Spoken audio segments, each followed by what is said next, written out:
This tutorial is to show you how to make a rag rug like this here.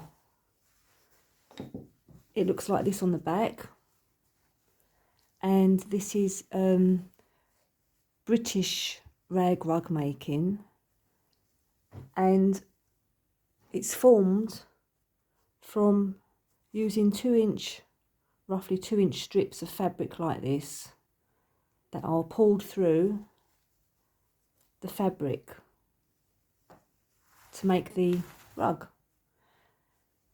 You'll need some of this background fabric, which is Hessian, and I believe in the United States it's known as burlap, and this is what it looks like.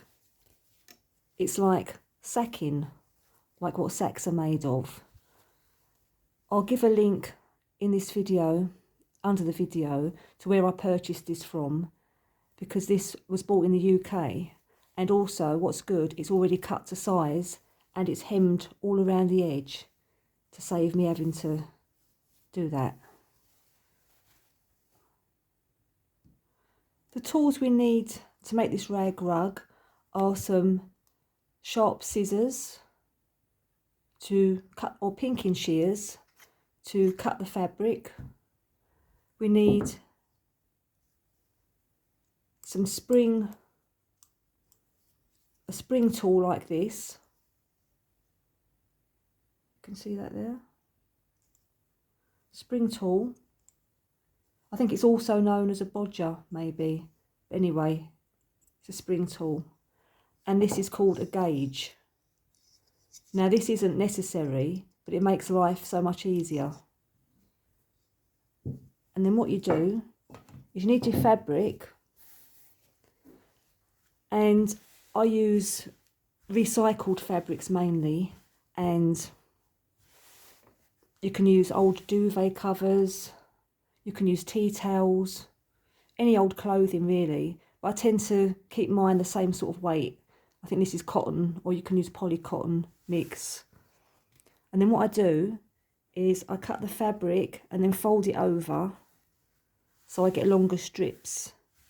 And then roughly I make the strips about the width of this gauge. So I put that down like so. And let's try and make sure I'm on camera. So it's about there. Then you can either cut the strips or you can tear them if you want to. I'm just going to cut the strip. And it's not very even at the end there. Never mind. Anyway, and so then once you've got these long strips, you wrap them around this gauge. So you've got this opening at the top. Place the fabric strip towards the top, and then you wrap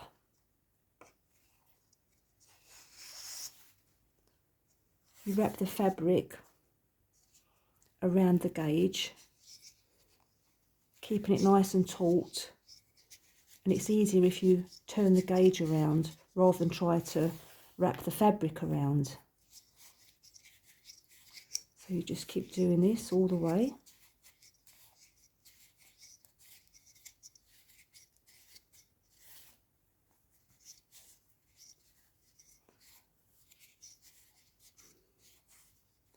If you want, you can cut the fabric with a rotary cutter.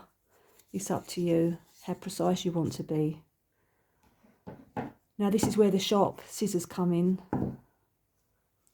And what you do is you put the scissors in this gap at the end here and just cut through the middle to the end.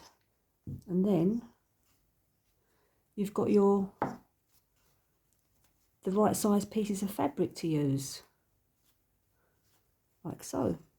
So I'll put those to one side.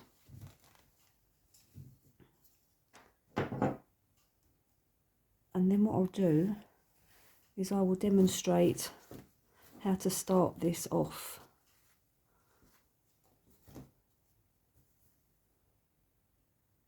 it's up to you where you start on here. It doesn't really matter.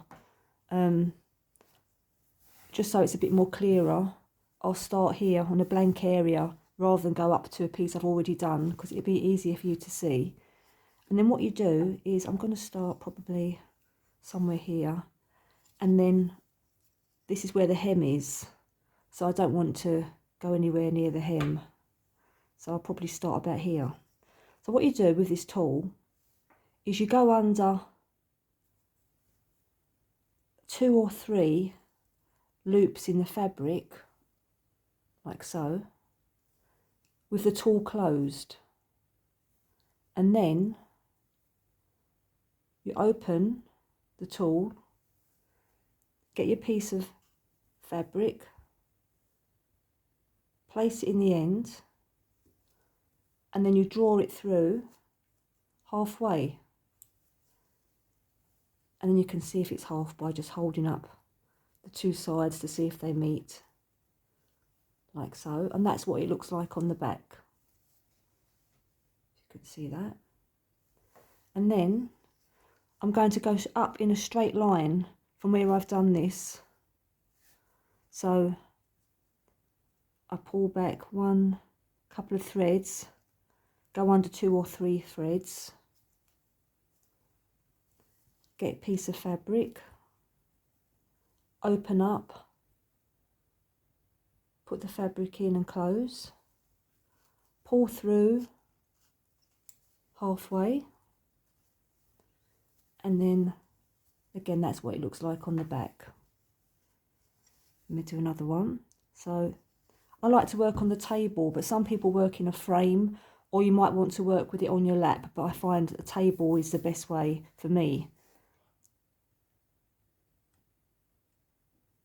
And that's pull back about 2 threads, go up 2 or 3 threads with this closed, then open it up, get your piece of fabric inside there, pull it through halfway,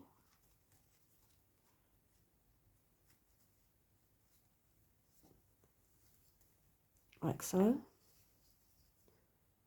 then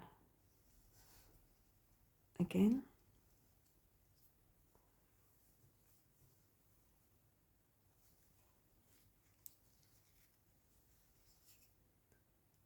if you want to, you can draw a design on the fabric. You could draw around circular containers with a pen, make a circle design, or anything. You can draw anything you like on it. But I like the fact that this is very random and I don't really have to think much at all. It's very relaxing, and I like to do this in the evening. And it's not a project to be hurried. It's something to take your time over and enjoy the process. And it's nice actually not knowing what the end result's going to be.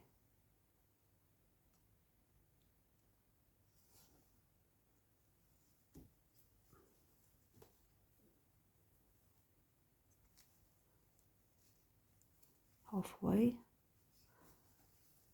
That's what it looks like on the back now.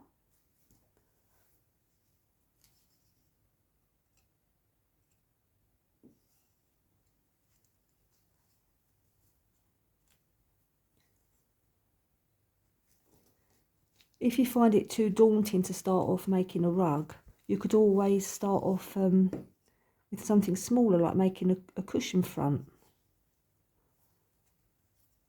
Or people make Christmas tree skirts, whatever you like really, wall hangings, chair backs. But I like a rug, it's nice and practical, and cats love to sit on them too.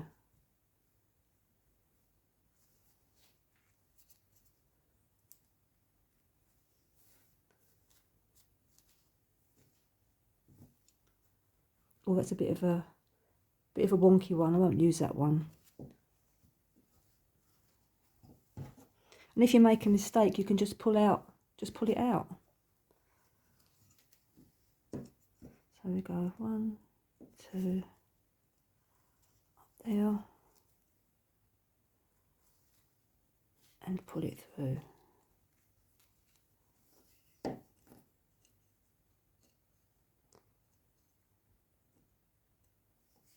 There's not really much skill involved,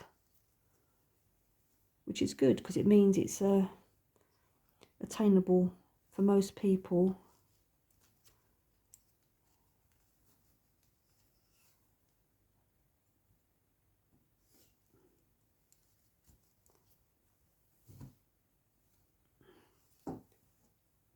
Let's use this bit here.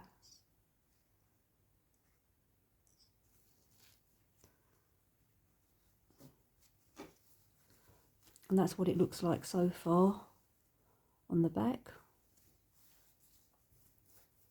When you want to start a new row, like here, this is very dense, this area here. And what you do is, say I'm going to start another row up against this one, you just go through about a few threads. You don't want to get too close, you probably go about, let's see now, about there maybe. So I'll go here and then open the tool, put the fabric in, pull through halfway, and then just go up in a straight line from those threads, like that. Open the tool, close the tool, pull it through, and just pull it down every now and then so you can see what you're doing. And also, as you go up here, the threads start to tighten. So it should be when you finish the rug, unless you pull really hard, these should stay in place and won't come out. So up a couple there, through, and pull it through, and 1, 2, up there, pull it through halfway,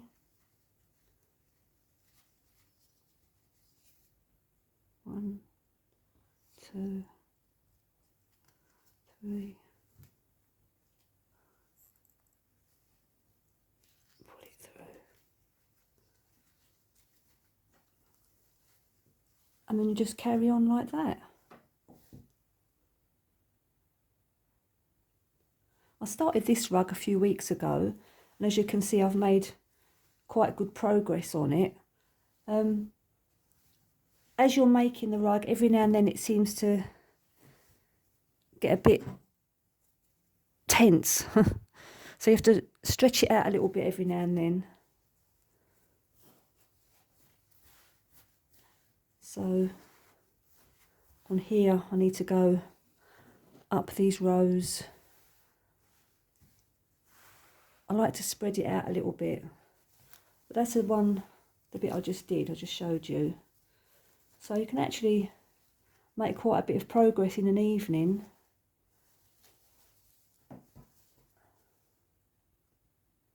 Well, that's the end of the tutorial. I hope you found it useful, and if you've got any questions, please leave them for me below.